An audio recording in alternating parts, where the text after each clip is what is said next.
Social change model group presentation.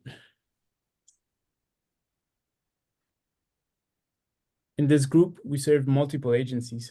They are as follows: Lincoln Programs in English as a Second Language, Mothers Against Drunk Drivers, Larsen Tractor Museum, and 10,000 Villages. Lincoln Programs in English as a Second Language. PISL empowers non-native speakers of English to become proficient in the language through a rigorous and innovative curriculum. So volunteering in this agency primarily consists of attending weekly English language classes with the students and acting as a language and cultural facilitator. So our connection to citizenship is that we took responsibility and assisted international students, the international student community and their learning experience as much as possible. So basically, we just aided the teacher and helped the students prepare for the UNO lifestyle and classes in English. And then Mothers Against Drunk Drivers, MAD works with publicizing and releasing the statistics of impaired drivers in the state of Nebraska. It helps raise awareness to the issue and also trying to find help for the individuals that were affected by impaired or drunk drivers. And then while I worked at MAD, I would receive court case documents from Douglas County and then the surrounding areas.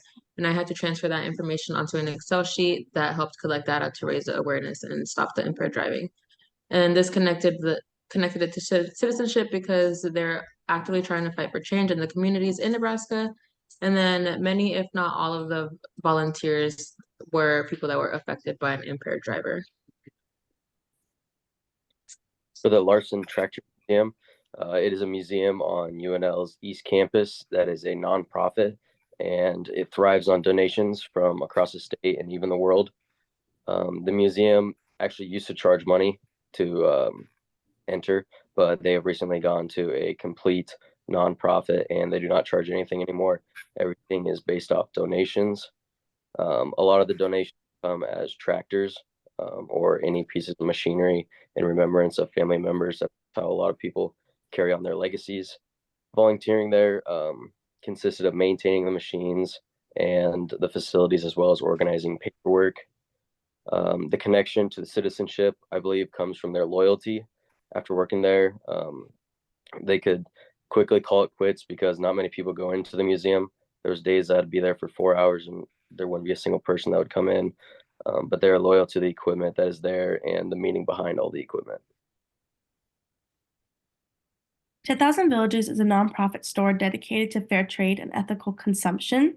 There are products sourced from over 30 countries and all artisans are paid fair wages. There are only a few employees for the store. The majority of staff are volunteers. And as a volunteer at 10,000 Villages, I worked in the store doing inventory and helping customers and generally manning the front of the store. 10,000 Villages is located in the Haymarket, so it connects with many different people in Lincoln. The store also frequently partners with organizations to help refugee women start their own businesses. The connection to citizenship is that the store is, as I said, frequently working with organizations to help refugee women and connecting with people of Lincoln that come into the store wanting to learn about fair trade and ethical consumption and also purchase products.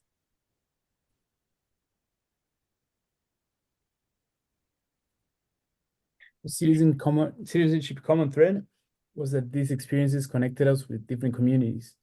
And despite being completely different for the most part, a common thread united our contributions to citizenship, which was that we worked with people who were not necessarily kids, and we worked alongside people our ages or above. Collaboration. In PSL, a significant part of our purpose was to build trust with the students. This way, they wouldn't see us simply as assistants, but also as fellow students and friends. I became familiar with some of the students I frequently sat beside. They made it not feel like simply assisting. I was part of their conversations and they even joked with me in their free time. I was there as a helping friend. It was a collaboration between students.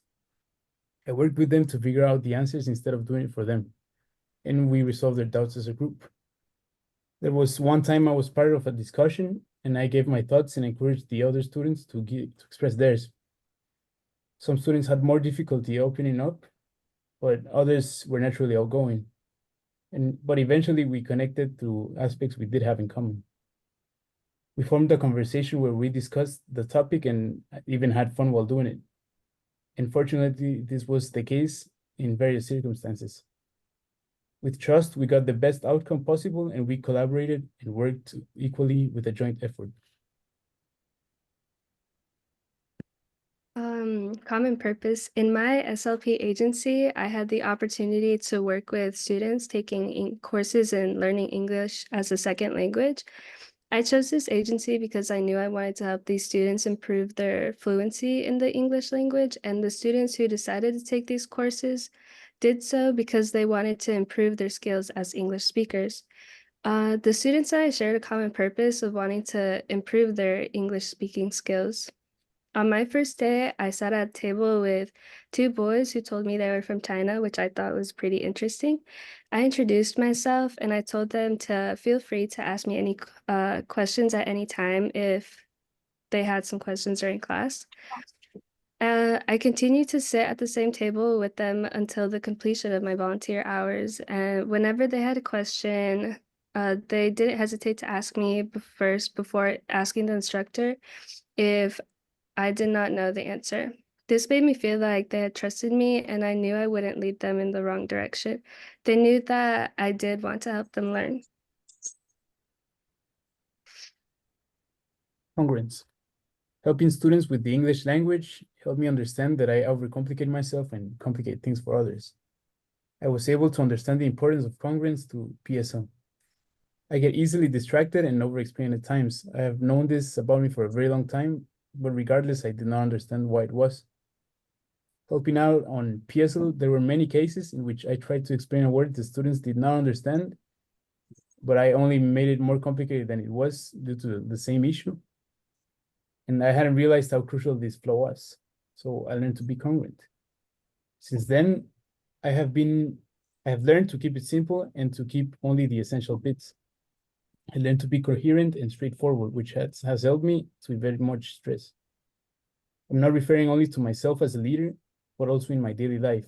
It has greatly and positively impacted me every day. And I learned to be myself, to mirror my ideas onto my actions, and to be authentic and genuine in everything I think I do. I have improved and aim to keep improving as I keep growing.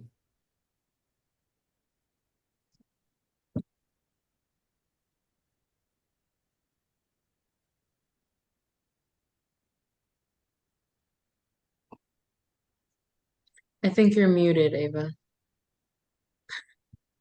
Thank you. I developed my leadership skills through commitment. In theory, I already knew that if I committed to volunteer, I would have to follow through on that. In practice, however, it is more difficult.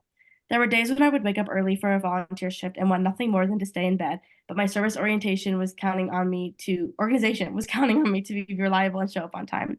For instance, the second to last shift I worked during the holiday season was very busy, and if I canceled my shift, I would have left the other volunteers in a lurch. I had to follow through on my commitment and attend the shift, even though I didn't need this shift for more hours. So I learned that when you make a commitment, you have to follow through on that because people are counting on you to follow through and help.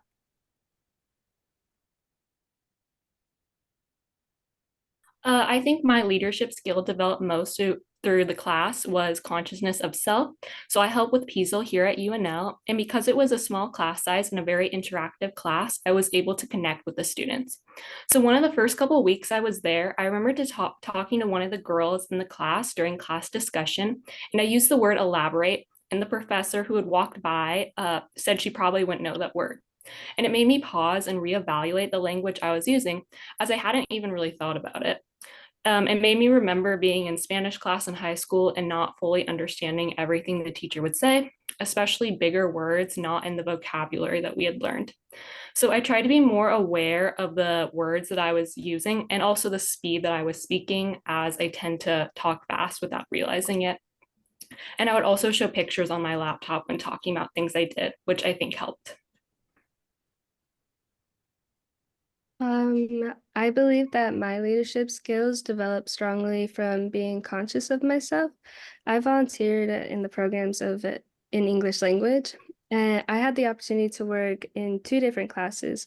The instructor had each communicated with me before my start date about what to expect with the level of English fluency that the students held in these 2 different classes.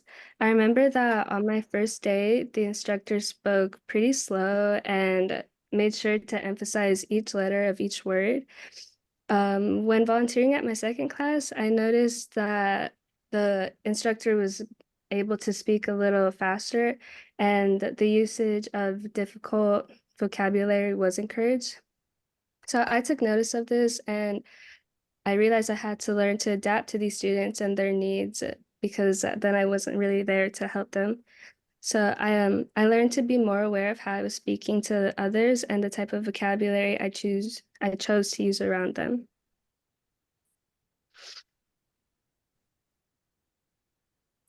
What I think I developed the most was the consciousness of self as well. It's about the awareness of one's beliefs and values and emotions that motivate one to act. I personally have not been affected by an impaired driver, but I have a loved one that has. And I was able to see how hurt this family member was. And since then, I have had the steadfast stance on the topic. And after working with MAD, I feel like my beliefs have cemented and even grown. And this is because MAD itself raises so much awareness by doing their Walk Like MAD, which is usually around every September. And then every year in November, they also do like a tribute or like a candlelight thing, honoring those who have been affected and have been lost because of an impaired driver.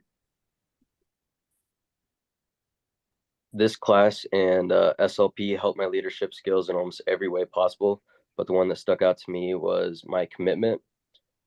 It's not very easy, or it is very easy not to be passionate or committed to a leadership position when it does not benefit you.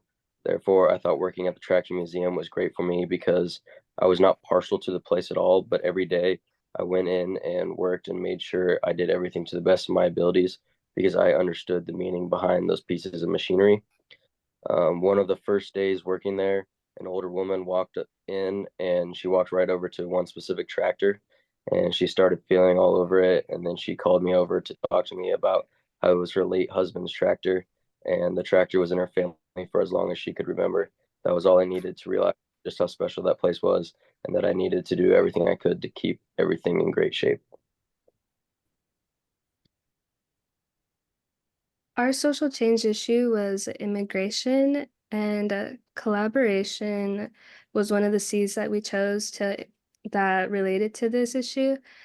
Working with others in a common effort, it constitutes the cornerstone value of the group leadership effort because it empowers self and others through trust.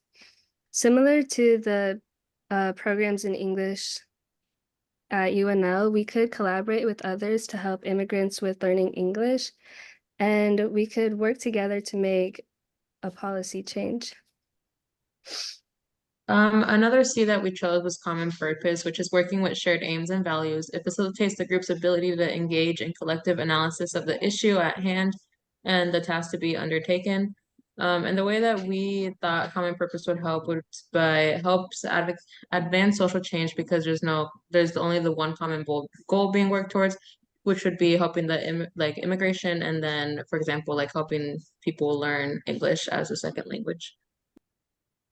The last C that we chose was controversy with civility, which recognizes two fundamental realities of any creative group effort, that differences in viewpoint are inevitable, and that such difference must be aired openly but with civility. There are many different ideas about how immigration policy should be changed, but in order to affect any change, civil conversations need to be had so ideas can be shared and discussed. Thank you.